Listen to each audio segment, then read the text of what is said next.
Hi hello నమస్తే welcome to our channel. నేను మీ Charmi. Recent గానే ఎన్ కన్వెన్షన్ గురించి అటు నాగార్జున పేరు బయటకు వచ్చింది.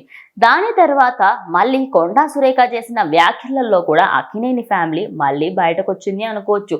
సమంత నాగ చైతన్య విడిపోవడానికి కేటీఆర్ఏ కారణమని దుమారం లేపేది కొండా సురేఖ. అయితే ఒక మినిస్టర్ అయ్యుండి ఇలాంటి మాటలు మాట్లాడడం సరికాదని ఫిలిం ఇండస్ట్రీ అంతా కూడా ముందుకు వచ్చి మాట్లాడారు.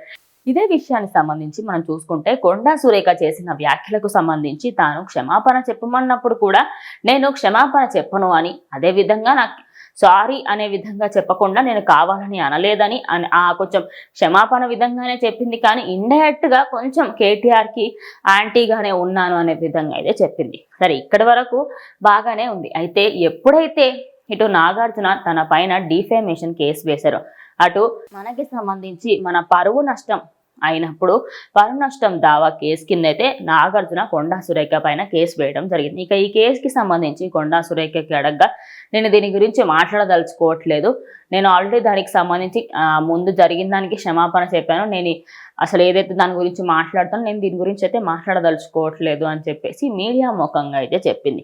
అంటే పరువు నష్టం దావా కింద 100 కోట్లు అడగడం జరిగింది. మరి ఆ 100 కోట్లు నిజంగా గవర్నమెంట్ ఇస్తుందా లేదా అనేది బిగ్గెస్ట్ డౌట్. ఎందుకంటే ఈ డిఫేమేషన్ కేసుకి సంబంధించి కొన్ని లిటిగేషన్స్ ఉంటాయి.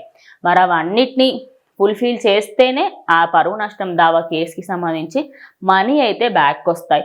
కానీ ఇక్కడ ఎవరిది కూడా అక్కడ అక్రమంగా ఏమీ పోలేవు కాబట్టి, జస్ట్ వాళ్ళ మనోభావాలు దెబ్బతిన్నాయి కాబట్టి ఒక మనిషి మనోభావాలకి కూడా ఖచ్చితంగా ఆ పరువు నష్టం దావా కింద అయితే మనం వేయొచ్చు.